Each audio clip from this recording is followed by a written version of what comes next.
Good morning. Today I'm going to talk about how to study. Now, you probably think you know all about that, right? Yes, we did. You've been studying for years. And I expect some of you are fantastic at studying, really organised and good at concentrating. But there's always room for improvement. And your exams aren't far away. So these tips are for all of you. Right, so what's the best way to study? Well, first of all, it's a good idea to have some kind of plan or timetable. This could be for the week or a longer revision timetable for an exam from 1 month to 6 months. Yes, if you're studying for an important exam, it's important to think long term. Draw up a timetable, but revise it often. If it's not going to plan, you may have to rethink it. Next, think about your environment. Make sure the place where you are going to study is comfortable, with enough light, air, etc. Not too hot, not too cold. Make sure there are no distracting noises around, such as television.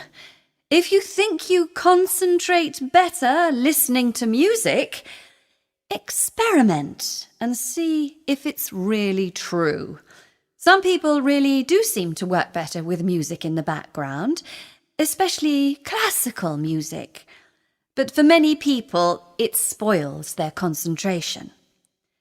However, if you have to work near a TV, you might have to use headphones to play music to drown out the sound of the TV. In this case, find out what kind of music works best for you.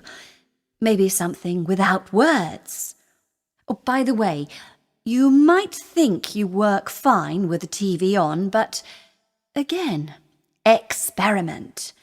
You might be surprised at how much better you work away from a TV. Oh, and the other thing is the internet. Text messages, Twitter, Facebook, etc. Forget about all of that while you're studying. You can't be kidding. No, really, you can ignore it for an hour or so. It won't be the end of the world if you don't reply to a message immediately. Right, planning breaks. Plan your study periods in chunks with regular breaks. Many people recommend half an hour of concentrated study, then a 10-minute break. But you can adjust this to suit you. If you study for too long at a stretch, your mind will work less effectively. So be careful. In your short break, you can give yourself a treat, such as a cup of green tea. Disgusting. Well, I wouldn't advise a chocolate bar as a treat. A sugar rush is not great for concentration. Sugar rush. Okay, so next let's think about what you do when you're studying. Some people just read through their notes or textbooks and underline in pencil or highlight important bits. If this works for you, fine. But I'd suggest that it's better to write notes of some kind, so your mind is processing the information more. This way, you are also producing material which will be useful for last-minute revision. I don't recommend very last-minute revision, by the way, but we'll come back to that later. Have a look at these examples of student notes. Which do you think are best? The first person has written important phrases at random. The next has a table with clear headings and boxes with notes. The next has summaries. And the last one has mind maps. You've got the main topic in the circle, then lines coming off the circle attached to subcategories. then more lines to further details.